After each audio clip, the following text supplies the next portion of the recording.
एक भगवान का नाम लो आप, गौतम स्वामी, तो आपको इतना स्पष्ट नहीं होगा। और एक गौतम स्वामी जी की प्रतिमा जी हमारे संकेश्वर में अभी प्रतिष्ठा हुई, गुरु गौतम स्वामी। प्रतिमा जी देखने से उनका कपड़े कैसे है, उनकी मुद्रा कैसे है, उनके हाथ में माला है नौका की।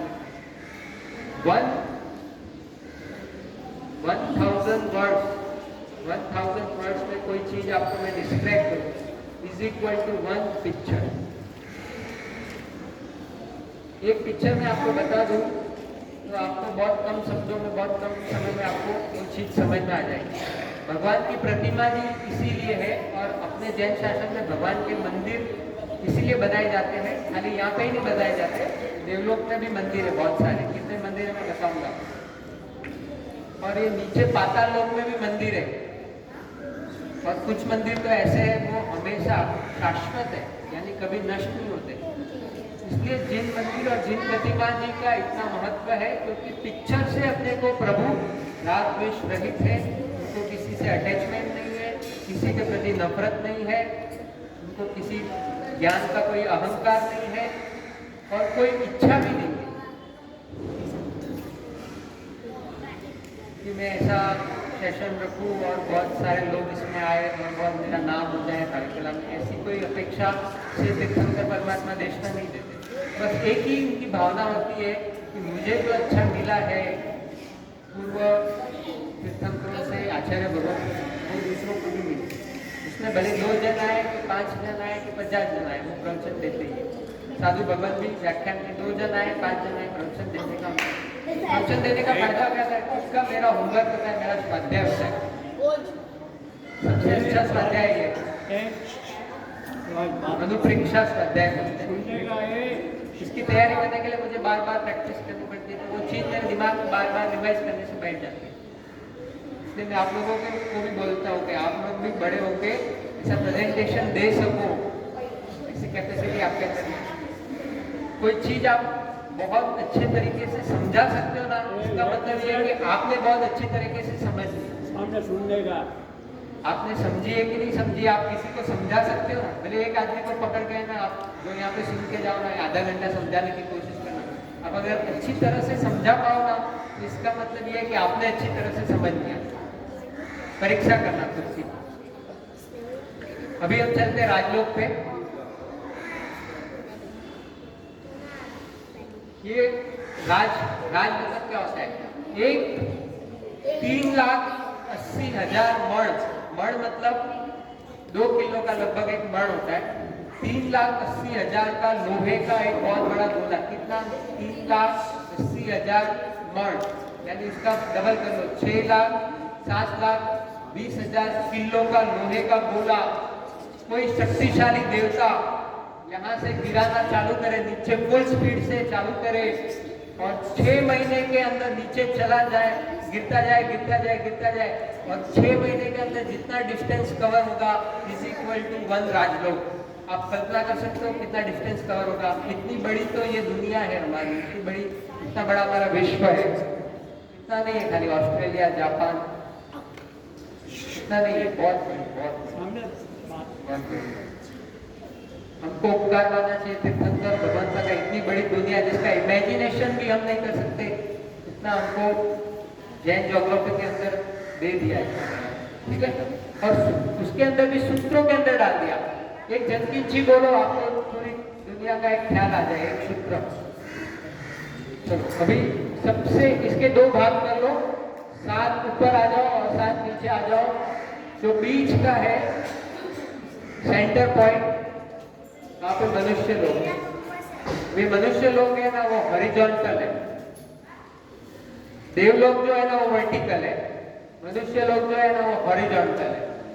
हम ऐसे हॉरिजॉन्टल बैठे हैं ना, बराबर, और ये झूमर जो है ना वर्टिकल है। तो देवलोक झूमर जैसा है और मनुष्य लोग हॉरिजॉन्टल है, बराबर। और सबसे सेंटर में है मेरू पर्वत। मेरू पर्वत कितने है सिद्धू भाई? मेरू पर्वत कितने? एक ही है।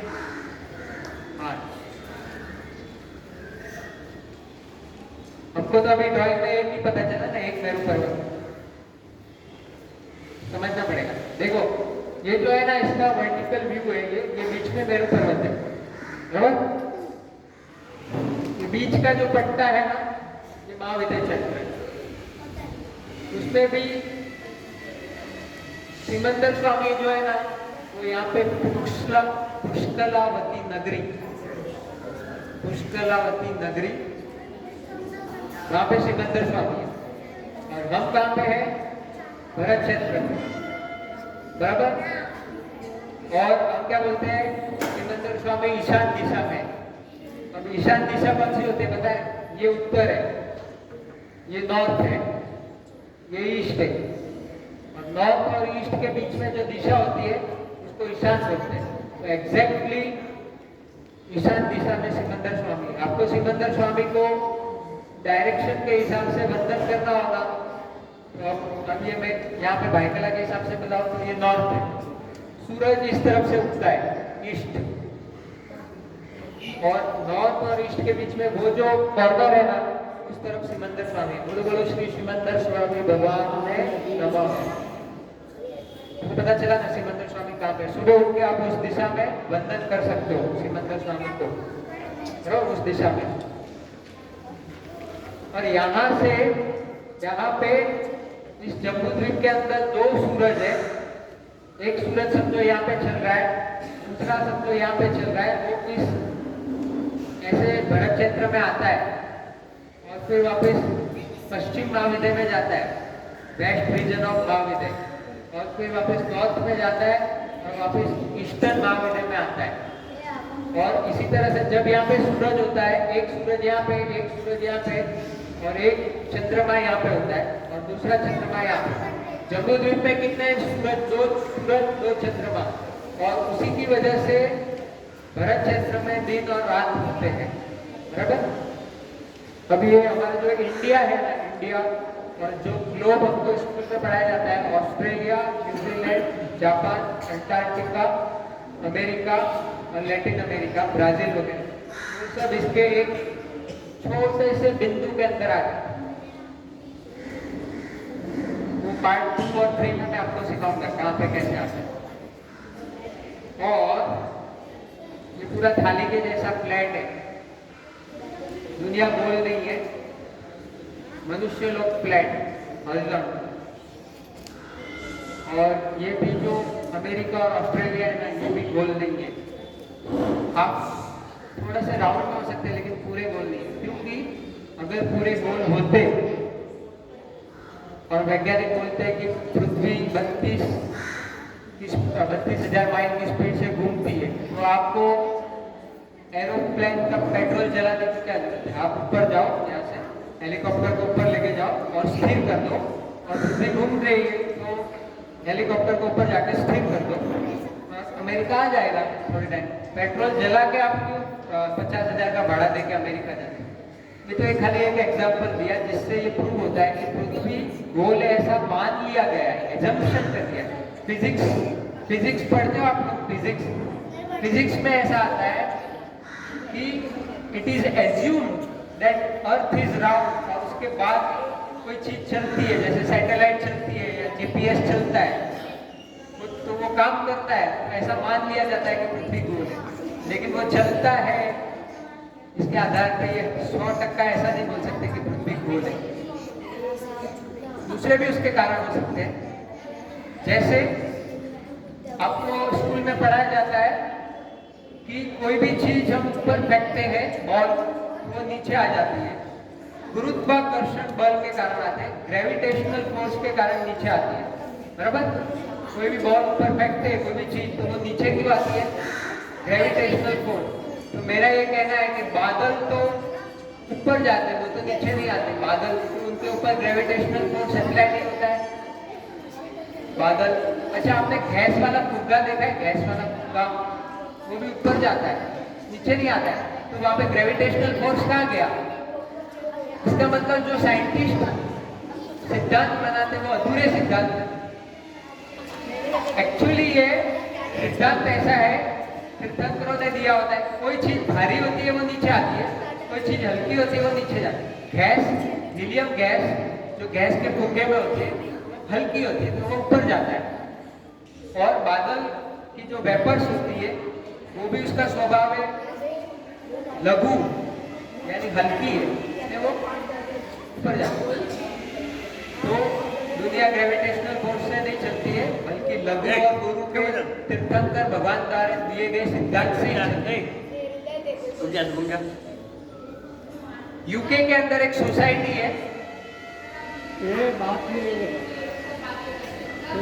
जो बातें करेगा मेरे को दिखा उसका ड्राइंग रजिस्ट्रेशन में कैंसिल कर दूंगा। सबको मैं पहचानता हूँ, बातें बिल्कुल नहीं करना है। लाल टी शर्ट आपको इसके बारे में ज्यादा जानना है ना तो गूगल में जाओ, फ्लैट अर्थ सोसाइटी डालो, फ्लैट अर्थ सोसाइटी। खाली भारत के लोग नहीं, खाली जैन लोग ऐसा नहीं मानते कि अर्थ फ्लैट है। पढ़े लिखे वेस्टर्न कंट्रीज के जो दूसरे विद्वान लोग हैं वो भी ऐसा मानते हैं कि अर्थ फ्लैट है। आपको ईरान और इराक के बीच में एक स्वेज नहर है, वो जो इंजीनियर्स ने बनाई है ना, फ्रेंच इंजीनियर्स ने बनाई है। यूके के इंजीनियर ने ना बोला कि इतनी बड़ी स्वेज नहर हम नहीं बनाएंगे क्योंकि अगर पृथ्वी राउंड है तो वो टूट जाएगी बीच में से। उन्होंने बोला हम नहीं बना सकते। फ्रेंच इंजीनियर ने फ्लैट अर्थ है ऐसा मान के स्वेज नहर बनाई और 100 वर्षों से भी ज्यादा वो टूटी नहीं है, अभी तक एक क्रैक भी नहीं आया उसके अंदर। स्वेज नहर, और नहर यानी देख लेना आप हिंदी में क्या बोलते हैं, स्वेज कैनाल, कैनाल नहर हिंदी में स्वेज कैनाल। गूगल में डालना कितने किलोमीटर लंबी है, और इतने किलोमीटर जब लंबी अगर बनाए तो कोई भी चीज अगर पृथ्वी राउंड रहता है ऐसे बैंड हो जाती है, बैंड होने से टूटनी चाहिए, लेकिन नहीं, एक जैसा कंक्रीट डाला है तो टूटती नहीं है। इसका मतलब बहुत सारे एग्जाम्पल है, ये तो एकदम सिंपल एग्जाम्पल दिया है, इससे प्रूव होता है कि पृथ्वी गोल नहीं, खाली बांध दी गई पृथ्वी को। पार्ट 3 पार्ट 4 में आपको बताएंगे सैटेलाइट कैसे काम करती है। अगर सैटेलाइट गोल पृथ्वी गोल है तो गूगल मैप कैसे काम करता है, वो भी आपको पार्ट 3 में बताएंगे।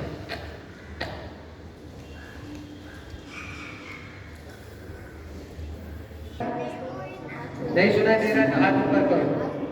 अभी देखो ये जो राजलोक है ना, उसमें एक राजलोक जितनी सिद्धशिला है, ये जितनी सिद्धशिला है, इधर देखो सब लोग, अच्छे लोग बैठ जाओ, आप पानी पी के आओ। नेक्स्ट टाइम से पानी इधर ही लेके आना ताकि आपका कुछ भी मिस नहीं होगा।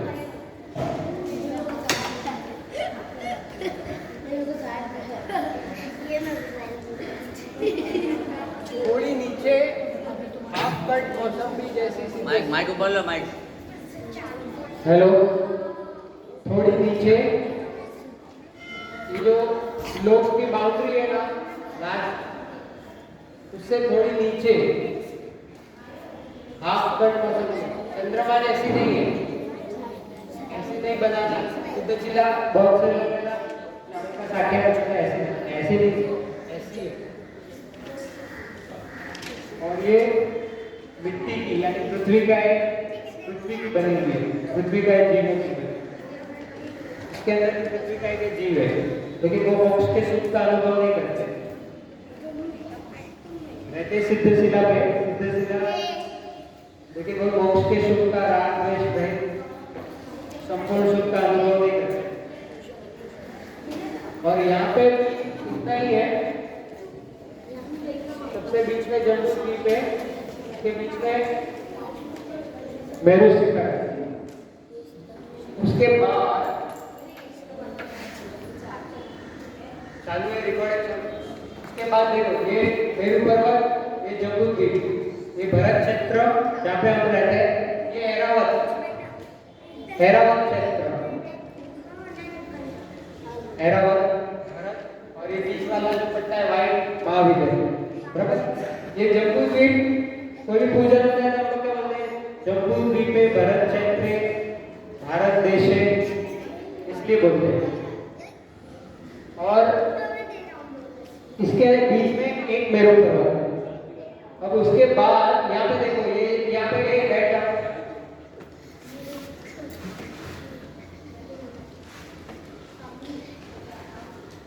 ये जम्बूद्वीप है, इसके बीच में एक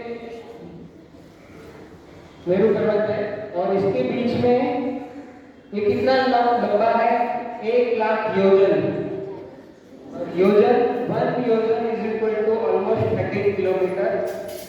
एक मान्यता के हिसाब से, एक मान्यता ऐसी भी होती है कि 1 योजन इज इक्वल टू 4200 किलोमीटर, यानी बहुत विशाल है, इमेजिनेशन से थोड़ा बाहर है। 1 लाख योजन, 1 लाख योजन का ये जम्बूद्वीप, इसका डायमीटर कितना है, कितना लंबा है, 1 लाख, 1 लाख योजन कितना है, और 1 योजन is equal to 30 almost 30 kilometre. और मेरू पर्वत जो है, ये मेरू पर्वत में कितना ऊंचा है, 1 लाख योजन।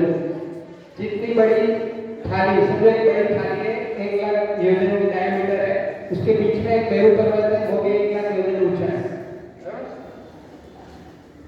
उसके बाद वो थाली पूरी होती है, उसके बाद एक रिंग जैसा कछुआ छाप अगरबत्ती होती है, वैसा 2 लाख योजन का ऑलमोस्ट डबल डायमीटर का 2 लाख योजन का लवण समुद्र है। उसका पानी खारा है, इसलिए उसको लवण समुद्र बोलते हैं। उसके बाद जो है घातकी खंड है, घातकी खंड, घातकी खंड 4 लाख योजन, डबल डबल करते जाने का, इधर से लगा के इधर 4 लाख योजन। उसके अंदर दो मेरू पर्वत है, एक पश्चिम महाविद्यालय में, एक पूर्वी महाविद्यालय में, 2 मेरू पर्वत है। और उसके बाद यहाँ पे तीर्थंकर परमात्मा होते हैं, विहरमान बंधु जिन 20 महाविद्य क्षेत्र में हमेशा चौथा आया होता है, और हमेशा 20 तीर्थंकर परमात्मा विहर विचरते हैं। तो यहाँ पे जो तीर्थंकर परमात्मा होते हैं, उनका जब जन्म होता है, चमन होता है, पंचकल्याण होती है, दीक्षा होती है, तो जो इंद्र महाराज है, 64 इंद्र और हजारों लाखों देवता अभिषेक के लिए लेके जाते हैं, वो इस मेरू पर्वत पे लेके जाते हैं। इस क्षेत्र के देवता इस मेरू पर्वत पे लेके जाते हैं, जम्बूद्वीप के देवता इस मेरू पर्वत पे लेके जाते हैं। समझ में आया? उसके बाद उससे डबल 8 लाख योजन का कालोदधी समुद्र। अभी ये जो लवण समुद्र बना ना, उसमें बड़ी बड़ी मछलियां होती है, डायनासोर होते हैं। डायनासोर के हड्डियां जो मिलती है ना, हड्डियां मिली अभी, क्योंकि मतलब पहले होते थे, लेकिन अभी भी होते हैं। इसके अंदर बड़े बड़े डायनासोर, पानी में तैरने वाले डायनासोर, बड़ी बड़ी व्हेल मछलियां अभी भी होती है लवण समुद्र में। हम वहाँ पे जा नहीं सकते, लेकिन कोई उसका स्केलेटन यहाँ पे लेके आ जाए तो अपने को लगता है ओ कितना बड़ा स्केलेटन डायनासोर है, तो शायद यहाँ पे जो मिले वो वहाँ से देवता लेके आया होगा और छोड़ दिया होगा। अभी भी होते हैं वहाँ पे बड़े बड़े मछलियाँ। लेकिन ये कालोदधी समुद्र है ना, अच्छा ये जो समुद्र है, इसके अंदर मनुष्य भी होता है, अलग अलग तरह के मनुष्य होते हैं। आइलैंड होते हैं, आइलैंड अंडमान निकोबार, जैसे इसके ये समुद्र के अंदर आइलैंड है, इसके वहाँ पे अलग टाइप के मनुष्य हैं। मनुष्यों के 303 भेद जी विचार है, 303 टाइप के मनुष्य। कैसे? जो मम्मी के पेट में से जन्म लेते हैं, गर्भ जो गर्भ के द्वारा जन्म लेते हैं, ऐसे 303 मनुष्य। और जो बिना गर्भ जन्म लेते हैं वो तो असंख्य है, यानी समूर्छित बोलते हैं, इनविजिबल मनुष्य होते हैं, पंचेंद्रिय होते हैं। बोलते थाली पोंछ के खाने के बाद थाली पोंछना चाहिए, तो वहाँ पे पंचेंद्रिय मनुष्य जीवों की हिंसा होती है। 48 मिनट तक अगर आपको थाली थूक को, हमारे शरीर में से जो भी मलमूत्र निकलता है उसको 48 मिनट के अंदर नहीं सुखाओ, तो उसके अंदर हमारे बॉडी में से निकलने वाले थूक और जो भी मलमूत्र निकलता है उसके अंदर समूर्छित मनुष्य जन्म लेते हैं। उसको मम्मी के पेट की जरूरत नहीं पड़ती, डायरेक्ट जन्म लेते हैं, लेकिन उनका डेवलपमेंट भी नहीं होता है। डेवलपमेंट होने के पहले 48 मिनट में उनका आयुष्य पूरा भी हो जाता है। और जब तक थूक हम सुखाते नहीं तब तक वो उनके जन्म मरण की परंपरा चलती रहती है। इसलिए कहते हैं कि थाली साफ करने से एक अमृत का लाभ मिलता है, क्योंकि इतनी सारी जीव हिंसा की जो ट्रेडिशन है उससे हम बच जाते हैं। अगर हम थाली पोंछ देते तो वो ट्रेडिशन हमारे निमित्त से वो जीव उत्पन्न नहीं होते। मनुष्यों की हत्या करते हैं झूठा रख के, समुचित मनुष्यों की हम हत्या कर देते हैं झूठा खाना रख के।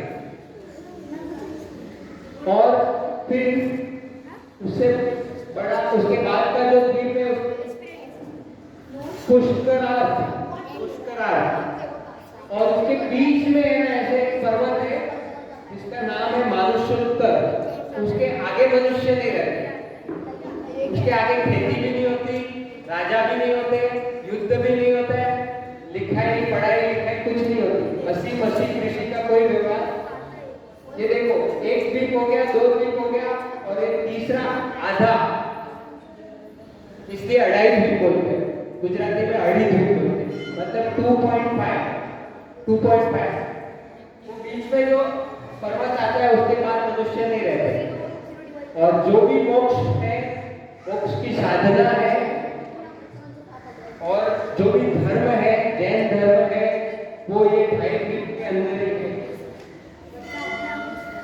और ये 2.5 द्वीप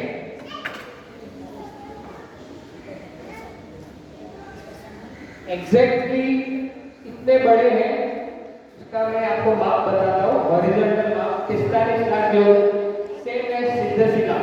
इसलिए यहाँ पे कोई भी आत्मा जैसे ही कर्मों से छूटता है वैसे उसकी आत्मा सिद्धशिला पे नहीं,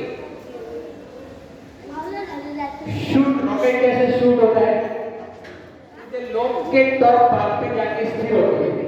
सिद्ध भगवान सिद्धशिला पे नहीं रहते, ऊपर रहते हैं, क्योंकि अभी उसके आगे जाने के लिए उनके पास मूविंग करने के लिए फोर्स नहीं है, इसलिए लास्ट पे जाके अटक जाते हैं। यहाँ पे कोई मुनि भगवान साधना कर रहे हैं और उन्होंने क्षमा भाव रख के, समता भाव रख के, अच्छी साधना करके अपने सब खपा लिए। सपोज की जम्बू की हुई आत्मा उसी समय शरीर से छूट के सीधे जाके यहाँ पे स्थिर होती है। सिद्धशिला के ऊपर जो टॉप लाइन है ना, वहाँ जितने भी सिद्ध भगवान आज तक हुए सब जाके यहाँ पे स्थिर होते हैं। और टाइम कितना लगता है? Fraction of the second. Second तो बहुत बड़ा है, एक समय बोलते हैं।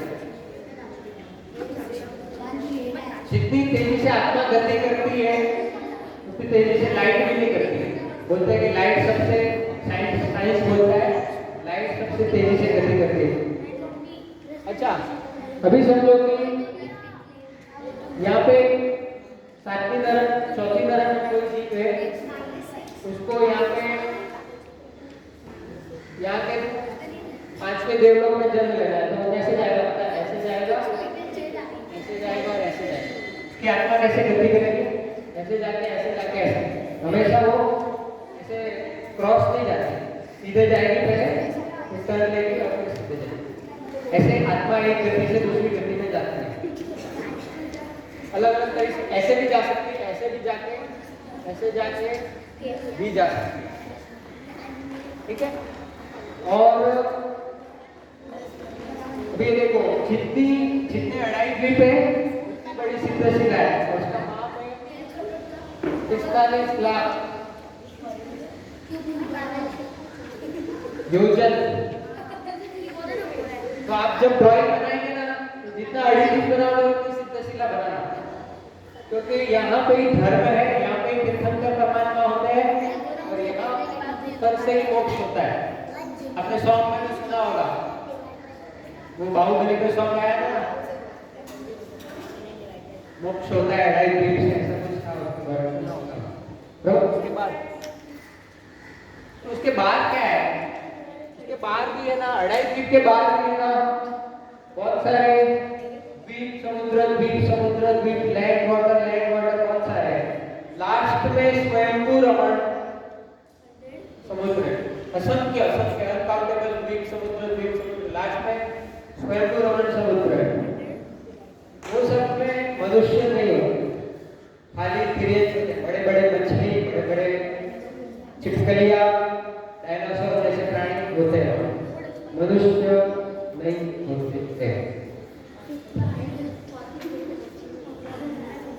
ये जो मैंने लाइन बनाई है, ये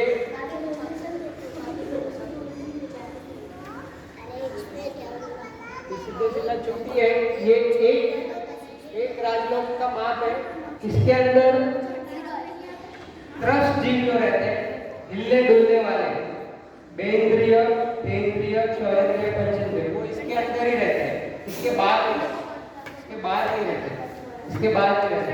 तो इसके बाद कौन से जीव रहते हैं? इसके बाद कौन से जीव रहते हैं? तो बोलते हैं सूक्ष्म एकेंद्रिय, बादर भी नहीं, सूक्ष्म यानी बहुत छोटे और बहुत छोटो इनविजिबल, कितने भी सारे इकट्ठे हो जाए आप तो दिखेंगे नहीं, आंख से नहीं दिखेंगे। बहुत सारे जीवों को, सूक्ष्म जीवों को, इनविजिबल जीवों को एक जगह पे लाओ तो भी वो आंख से नहीं दिखेंगे। और हम जो आलू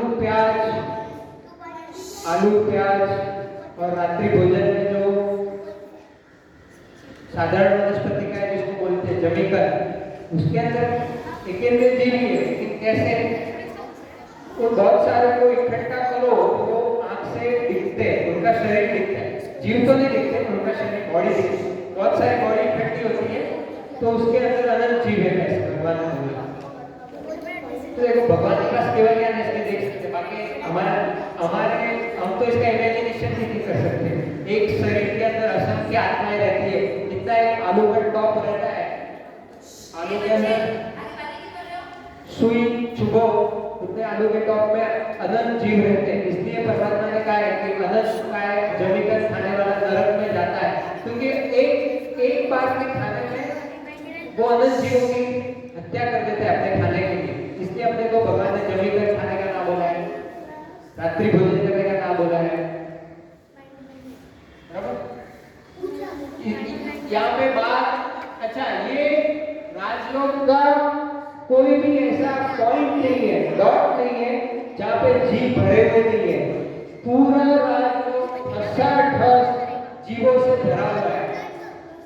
कैसे जीवों से भरा हुआ है? उसको निगोद जीव बोलते हैं, और वो गोले होते हैं, उसके गोले निगोद ऐसे गोले होते हैं, और वो गोले भी एक दूसरे के अंदर वापस फंसे हुए रहते हैं, ऐसे एक दूसरे के अंदर। स्प्रिंग कैसे रहती है? स्प्रिंग असंख्य गोले एक दूसरे के अंदर, और एक गोले के अंदर असंख्य निगोद रहते हैं, और एक असंख्य निगोद के अंदर अनंत जीव रहते हैं, और उसका एक अनंतवा हिस्सा भी आज तक, अनंत के हिस्से की आत्मा भी आज तक मोक्ष में नहीं गई। मतलब आज से मैं अनंत काल के बाद कोई तीर्थंकर भगवान को पूछूं कि हे भगवान अभी तक कितने जीव मोक्ष में गए हैं, तब भी वो वही जवाब देंगे कि अनंत जीवों के, अनंत निगोद के अंदर के एक अनंतवा भाग भी अभी तक मोक्ष में नहीं गया। मतलब दुनिया के अंदर जीव कितने हैं? अनंत। अंत का मतलब होता है एंड, और अनंत का मतलब होता है एंडलेस, जिसका कोई एंड ही नहीं, कोई पार ही नहीं है, कभी खत्म नहीं होंगे, अनंत काल तक खत्म नहीं होंगे, इतने जीव है। इसलिए कितना भी काल बीत जाए, अनंत 24 हो जाए, अनंत उत्सर्पिणी अवसर्पिणी काल हो जाए, तो भी जीव दुनिया में खत्म होने वाले नहीं है, क्योंकि ठसाठस पूरा राजलोक जीवों से भरा हुआ है। और हम कितने भाग्यशाली हैं, इतने सारे जीवों के अंदर हमारा नंबर गणित में लगा, वो भी मनुष्य के रूप में, और भी जैन धर्म के रूप में। इसका आपके सौभाग्य की, हमारे सौभाग्य की कल्पना करो, कितने लकी होंगे। असंख्य अनंत जीवों में से हम बहुत थोड़े से संख्या होते हैं, काउंटेबल, काउंट किया जा सकता है, इतनी संख्या में यहाँ पे एडिटिव में मनुष्य है, और उसके अंदर भी हमको जैन धर्म मिला है, तो कितने लकी। ये अनंत जीव तो कभी भी निगोद में से बाहर आने वाले नहीं है। कितने ऐसे जीव है कि उनका अनंत काल चला जाएगा, कभी निगोद में से कभी भी बाहर नहीं आएंगे, उसके अंदर मोक्ष में जाने की योग्यता है। गुठली के अंदर आम का झाड़ बनने का एलिजिबिलिटी है, योग्यता है, लेकिन कभी भी वो लोग गुठली अंकुरित ही नहीं होगी, उसका झाड़ बनने का और आम बनने वाला नहीं है।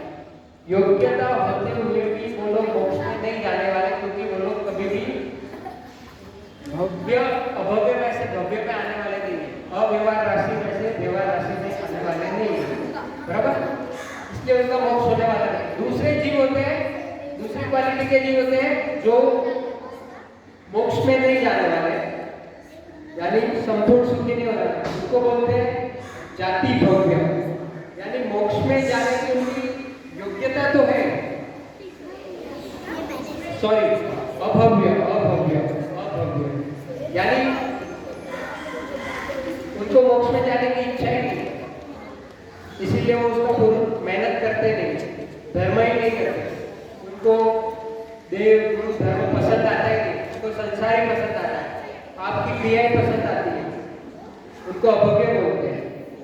मतलब उन्होंने अपना है ना, बारिश हो रही है, तीर्थंकर परमात्मा जितने भी होते हैं वो धर्म समझाते हैं, लेकिन उन्होंने अपना जो बर्तन है ना वो उल्टा रखा हुआ, इसलिए भगवान का धर्म वो झील ही नहीं सकते, पचा ही नहीं सकते, और हम पचा ही श्रद्धा ही नहीं है तो धर्म कैसे करें। और जो तीसरी क्वालिटी के हम लोग जिन्होंने शत्रुंजय की यात्रा की है, और जिनको एक तो बोला जिन्होंने पालिताना की स्पर्शना किया, और दूसरा पैरामीटर है जिनको डाउट होता है कि भव्य होगी और भी भव्य है, जिनको ऐसा डाउट होता है कि मेरा मोक्ष होगा कि नहीं होगा, वो भव्य 100%। तीर्थंकर परमात्मा बोलते आगे बोलते कि वो भव्य। अरे इतने सारे जीव दुनिया में, इतने सारे जीव अनंत आनंद, उसमें से हम काउंटेबल यहाँ पे आए, उसमें भी जिनवाणी श्रवण करने का रस कितने लोगों को, 5 आने में जहाँ पे नास्तिक है बहुत कम, उसमें भी जिनवाणी श्रवण करने के बाद आप श्रावक धर्म का पालन करो, सामायिक पोषण करो, आपको परमात्मा की भक्ति प्रवचन अच्छे लगते, वैसे लोग बहुत कम। और उसमें भी उसके ऊपर भी अमल करके धीरे धीरे वृत्ति की साधना में आगे बढ़ते हुए श्रावक जीवन में आगे बढ़े, पोषण में आगे बढ़े, और फिर धीरे धीरे साधु बनने वाले कितने, भले इस जन्म में नहीं बने, पर यहाँ पे ऐसी साधना करें अगले जन्म में भी बनने की योग्यता कुमारपाल राजा की तरह या वस्तुपाल लेखपाल की तरह कितने लोग, कम। हीरे हमेशा दुनिया में कम ही होते हैं, कांच के टुकड़े हमेशा ज्यादा ही रहते हैं, लेकिन हीरे हीरे होते हैं और कांच के टुकड़े टुकड़े होते हैं। कांच के टुकड़े की कोई वैल्यू नहीं होती है, और डायमंड की वैल्यू होती है। आपको डायमंड बनना है, कांच के टुकड़े में वापस जाना है, वो हमको करके करना है, वो हमारी मेहनत के ऊपर है। रास्ता साफ है, यहाँ से खाली यहाँ पे जाना है, यहाँ से यहाँ पे जाना है। जैन शासन की साधना करके, जैन धर्म की साधना करके, जो तीर्थंकर परमात्मा ने अपने को 4 धर्म बताए, दान शील तप भाव, उसकी साधना करके हम यहाँ से यहाँ जा सकते हैं, और यहाँ से वापस नीचे भी जा सकते हैं, वापस निगुण में भी जा सकते हैं, नरक में भी जा सकते हैं, देवलोक में भी जा सकते हैं। अड़ी के बाद मछली भी बन सकते हैं, जहाँ से मोक्ष नहीं बना, मछली बनेगी लेकिन मोक्ष नहीं होगा अड़ी के बाद। तो अपने ऊपर है, अपने को कहाँ जाना है। ड्राइविंग सीट अपने हाथ में, जहाँ पे अपने आत्मा की गाड़ी को लेके जाना है वहाँ पे हम लेके जा सकते हैं। एक ब्रेक दे दो मंच पर, एक ब्रेक आपको